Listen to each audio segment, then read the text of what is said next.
Hey folks, welcome back. It's been a little bit, it's been about a week. As you can tell, I've got some allergy stuff going on. My voice is pretty low today. Hopefully it won't ruin any of the quality. But I did a thing this morning and I finally just went and got a little cultivator attachment basically for the weed eater. It's a Husqvarna 128LD maybe. But the attachment's for really craftsmen, but it should work, at least a little limited amount of research I did. So we're going to do that today. I'll show you some of the plants we got going on, and hopefully I'll be able to get the cultivator working in the garden. We got some mowing to do. It's a Sunday, so we've got a little bit of time. The little man is taking a nap. He's been in bed for about half an hour, I guess. So I'm gonna try and get some stuff done this afternoon because we went and did stuff this morning at church and all that. And then the missus should be home from her trip this weekend, so we'll be probably spending some time doing that. So we'll see how much I can get done in the next couple hours before they get home. But I'm going to take you along with me and see what happens. All right, so as promised, I'm going to show you a little bit of what's going on in the greenhouse here. It's been a crazy week. I haven't been around, actually crazy 2 weeks. I've been really busy. I'm not here on the weekends. During the week, just don't have time. I don't know if you can hear me, but the fan thermostat's kicked in. But I'm pretty excited. We've got some growth happening over here. And everything seems to be starting to come up. I'm a little worried about the lettuce and the greens. They're coming up. They're just taking their time. I may have put them a little too deep, or the soil might have been too compacted, or it might just not have been time yet. But they're coming up pretty good. The peppers are finally starting to come up, which is pretty good. I almost dropped you guys. But you can see, and then all this over here, those are our cucumbers. So the cucumbers came up really good. Not much going on over here. I planted these a little bit differently. They're cucumbers as well. We'll see if they decide to join us here in a little bit. Now I got one, I don't know if you can see that. I got one tomato started here, which is great. I was a little worried about them. It might take them a little longer to come up here. But all this up to here is tomatoes. And there's a tomato plant coming out right there too. So I've got two of those going on. I think that's a tomato. It might be a cucumber. I can't. Well, 2, 4, 6, 8, 10, 12, 18, 19, 20. Yeah, so that's a cucumber. But almost every single cell here, that one doesn't have anything yet, is popping with a cucumber. These guys are coming up. That one's a little not great. Well, but they're all coming up, which is great. This one's coming up a little cockeyed. So I'm pretty excited. We're going to have cucumbers for days, which is fine. And then I'm really excited about the peppers coming up. We'll just wait on the tomatoes a little bit. And then the greens. You guys can see there's some stuff going on here. They've taken a long time, and part of it might be where they're sitting. They get sunlight, but not direct sunlight. So we've got the clear, almost see-through panels here. Then we've got the kind of opaque ones. And I don't know if I can just shove these over, but we still get a good bit of shade from over here. But really, we're about to put these in the garden out there anyway. The greens, I haven't really decided what to do with them yet. So if you guys have any ideas, or if anybody's watching this video, I know we're just starting out, but if you have any ideas about what we should do here with the greens, even if it's 3 years later and I'm still posting YouTube videos, that'd be fine. But I gotta get these guys watered soon. They're looking a little dry. I don't remember getting them watered yesterday, which is not good. But things have been kind of crazy hectic when you're having to be a single parent for the weekend and you're not used to it. It's hard. This garden over here, I just got the tarp on it because I don't want anything to grow back, but I gotta get it in here and work this. So hopefully the cultivator will help with that. Our strawberries are looking pretty good, and actually, I don't know if you guys can see these, but there's a strawberry down here hiding underneath this leaf. Oh, you probably can't see that. Maybe you can now. Well, we got strawberry. It's already red here, which is good. But we'll get some strawberry plant transplants. I haven't started any from seed this year, as you guys know. But here's the garden. Needs a little love. Got some grass coming back up through, which is fine. I'm just going to work the cultivator through there, and hopefully work the cultivator through there. And then I got my tarps in, my weed barrier stuff in, and we'll build the beds out, and I'll show you that process. Hopefully, hopefully this upcoming week, I got to make time for it. The weather looks good for the first part of the week, and then this weekend it'll look like it's going to be a little rainy. As you can tell, we got a lot of rain the past few days, so I wouldn't have been able to do anything yesterday anyway. But down the garden. But got the potatoes here. You can't really tell them. I'm going to end up hilling the potato plants here once I get the rest of this line put in, and hopefully another whole row of potatoes, because I'm one of those meat and potato guys who live off of meat and potatoes and some veggies. But anyway, we're gonna hop back over to the tiller attachment or cultivator. I'm just gonna grab my weed eater here. This guy. Theoretically, it should be pretty simple. They're designed to just go on the straight shaft trimmers, assuming they line up right. The little bit of research I saw was like, yeah, you could do this. Even some of the Amazon sites I looked at were like, yeah, this works on a Husqvarna 128L whatever. So let me get you guys set up here, and we're doing this in the back of the 77, but we'll go ahead and get you set up. But I got this at Lowe's. It's about $100. Had a gift card, so it was less than that for us. But it's about, I think it's a 9-inch path. It says. We'll see. I don't expect great things out of it. I just need something to get in there and kind of work that a little bit until I can get like a big tiller. And really, I want to get away from that. But this year, we just kind of have to keep on top of the weeds. And the way that my schedule is, it's just, we kind of have to do it. I'm looking to get one of those, couple of different hoes. I'd love to get a wheeled hoe from Hoss Tools, but I just, can't bite the bullet for $200 yet. So we're doing it the hard way, or the more labor intensive, not necessarily hard, but let me get the camera set up and we'll get this unboxed. All right, got you guys set up. Hopefully you can see what's going on. I'm trying to get the camera to show more. I realized in some of my past videos it wasn't great, but we're gonna go ahead and open this. Like I said, it was about $100. I think it was on sale from Lowe's. I've looked at a couple other places, almost ordered off of Amazon, but I didn't want to wait. And I had a Lowe's gift card, so that made that decision kind of easy.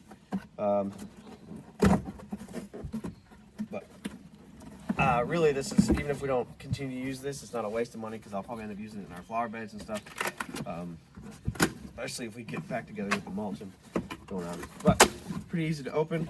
It just kind of opens like this, and you can see that there's the shaft here, and down here's the tiller part, the cultivator, excuse me.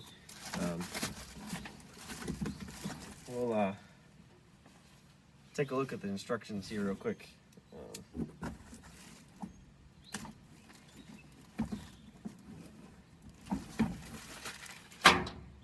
But I'm fairly certain that it's pretty straightforward. I don't expect it to be too challenging. Here it is. So I was a little worried. I was like, oh, these things are not gonna be great. I don't know how deep they're gonna get into the ground, etc. But it's got a 5-inch depth, which is not what's gonna happen when we start out here in the garden for the first time. I'm glad I rented one the other day, an actual tiller, to break the ground and stuff. But now that it's established, or this year after this year will be established. So basically, all you got to do, I think we're gonna do this together, is unhook here. It should push in this bolt, right? And that comes off. So if you've got a straight shaft trimmer and it's got that in the middle, I mean, you can swap other things on there. I'll probably end up buying some other attachments. They have a brush cutter head, which would save me the hassle of having to change the actual head on the trimmer every time I want to swap between just trimming around the house and some of the fence posts, and then going out and actually doing some brush trimming. But pretty straightforward. Take this cap off, and I'm actually going to put this cap on the other one. And they got a little hole. They got a hole because there's a bump that you have to push in here. Push that in to remove it, so when you could actually hang it from there. Well, you can't see that, but you could actually hang it. That cap stays on there. And they gave you an extra one, which is really cool. A lot of companies wouldn't take the time to do that. I'm not sponsored, by the way. I wish I was, but. And then we just thread this in here. Like that. And popped in there. And then just tighten this back up. This is probably not the greatest video, so if you're here to figure out how to do this, you might want to go someplace else because this wasn't it. But we'll fire this up in just a minute here and see if she runs. I gotta get some more fuel for the Husqvarna. But I will say this: I was a big skeptic, or not skeptic, but I just thought it was a waste of money. I didn't want to pay for it when it came to buying the pre-made fuel mix for the string trimmers and stuff like that. And I was like, oh, this is, I'll just make my own. I'll just buy straight gas, whatever. And we had one of these it was actually the exact same model, Husqvarna 128 LD, and I was like, it was bogging out, wasn't doing well. And now that I know a little bit more, I probably could have taken the carb out and looked at it, but I was just like, I was frustrated. It was like overheating, and I was working it pretty hard, but it should have handled it. It only had it for a day. And of course, my wife, being the awesome person she is, like, well, I'll just take it back and we'll either get a refund or whatever. So I took it to Lowe's, and they weren't like, well, we're not supposed to do anything, and they ended up helping us out, which is great. So shout out to Lowe's. They actually got us this replacement one that day. Just swapped it out and said, here, just take it, you know, whatever's wrong. And we ended up getting the actual gas. I still don't know that was the issue, but ever since then, I've not had the issue with this starting. We had another string trimmer that we mixed our own, and it worked, but the carb always seemed to have issues. And buying just the canned stuff, for us it works really easily, because I don't have time to worry about it, how long it's been sitting and yada yada. So you just buy the cans, and yeah, you probably end up paying more on the long run, but it saves you money in the way of like time. I'm not having any issues with time, and you guys, if you've been watching the channel at all, know that everything I do is kind of squeezed in between my actual job. So I'm gonna go get some fuel for this, and we'll see if we can do some cultivating. So this is what I've got. It's the Husqvarna brand. Just trying to not ruin equipment. But I will say, I've always heard the old timers talk about how ethanol is ruining everything. And I remember growing up, I say old timers, but my grandfather and my dad, so I guess I shouldn't say old timers, but my dad was pretty upset with the ethanol stuff. And I didn't really understand it because I was a kid, whatever. And what do you mean it's bad? They would have done something. But anything that was made before ethanol was like mainstream, and a lot of people watching this might not even know this, but it doesn't handle it well. So like even this pickup, the 77, it can run on it, but it doesn't like it, and you end up running into issues. It doesn't run smooth. But I'm just going to fill this up a little bit.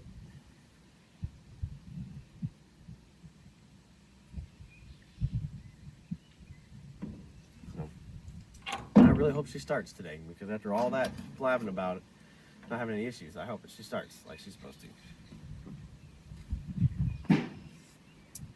One project that I haven't started that I'm going to be doing in the next couple weeks is I got to get a fence up around the garden, both gardens actually, just to keep the dogs out, mainly to keep the dogs out right now, but also because we do have a bunch of little critters and stuff getting in. They haven't really messed with the greenhouse, so the little bit of a barrier will probably be nice. Plus, it just, to me, having a garden with a fence around it just makes you feel a little more secure. And with a 2-year-old, I don't want out there picking stuff early. So I'm gonna give this a go.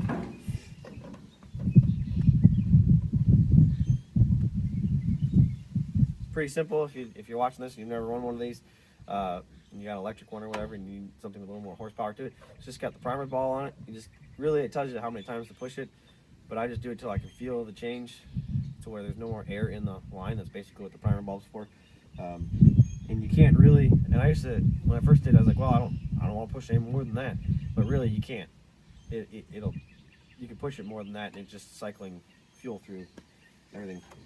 And then this one, you just put the choke on, make sure it's not in stop. And then, because I have no idea what my cultivator is going to do, I'm actually going to hold this. Give her a pull. Put her in half.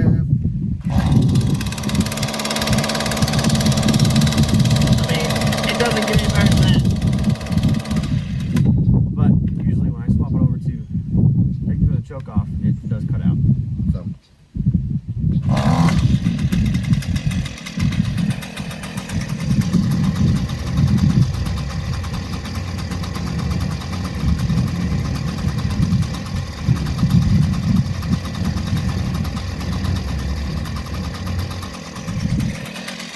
Try her out.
just that little bit that I've been running, about that minute and a half.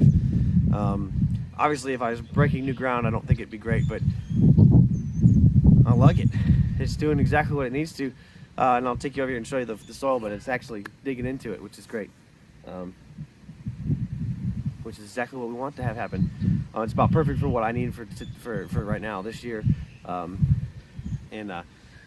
could see if you had a better harness, it would be a little bit easier, because I mean I'm trying to let the weight sit on my shoulders, but obviously you're having to pick it up and stuff. So it's going to be a bit of a, I don't know, physical workout in that sense. But I'm really excited. And this will be good because once I even get the weed barriers down, I can actually control this good enough that I'm not having to, I can get in between rows if I need to. Obviously I don't want to go too deep or anything, but I mean this dug in pretty good. So let me show you. So this has been run over once with the tiller, right? The tiller I rented, if you watched that video, and we broke this. This was just grass, and you can see, I don't know if you can see it out there, but there's a bunch of grass coming back up, and it's not because it didn't do its job. It's just because obviously it got chopped in there, and the grass is persistent. That's why it's grass. That's why we have it everywhere. And you can see that this will get better. But like this area right here, this row is going to be potatoes, probably these 2 rows, and then I'm gonna start building beds out that direction real soon, because I got seeds coming in, or seedlings coming in, transplants coming in. But I mean, it just did a couple inches, but I mean the top 3 or 4 inches, which is really what I want, worked up, because the rest of it's gonna be fine. I'm not even videoing my hands here. Sorry about that. But you can see this is pretty persistent. This grass here in Alabama we've got pretty persistent. You're just gonna have to, I'll just have to keep working at it. What I've been doing is pulling out what I can and tossing it to the edges of the garden and kind of doing it that way. But I'm just gonna get in here and do some of this, and then I'll probably do the next row. You can see some of the grass coming in right here, but I'm gonna work around. I don't have anything planted in here other than potatoes, and the potatoes are right there between those 2 stakes right here, between those 2 stakes. So I'll get a little video of that, just kind of some filler here, and then I'm just gonna work my way through the garden. I'm gonna have to eventually get it all, but it doesn't have to be perfect. Hello, Dolly. Doesn't have to be perfect, because I am going to be putting a weed barrier down, but I just need it to be worked up so that the rest of it's going to work well. So I'll get you some more footage of this, and I'll do a longer than 2-minute review on it working. But I mean, it's definitely digging in there, and we have kind of wet soil right now. It's definitely digging in and making a difference. So I'm excited about that. They are forward rotating. They're not counter rotating, so that's kind of what I would want here. I don't know if you'd want it to kick back at you. I'd rather have it pull out, but I do recommend, just from having it in my hands, that you're definitely going to want some sort of harness to kind of keep it to you, because your arms will get really tired holding on to it. And that's just a strap. That was like $7 maybe, and it's just a strap. You probably get something even better than that. Well, I know you can, and I may end up doing that someday, but works for me right now. I'm not totally broken, so we're going to hop in there and get back to work. Isn't that right, Dolly?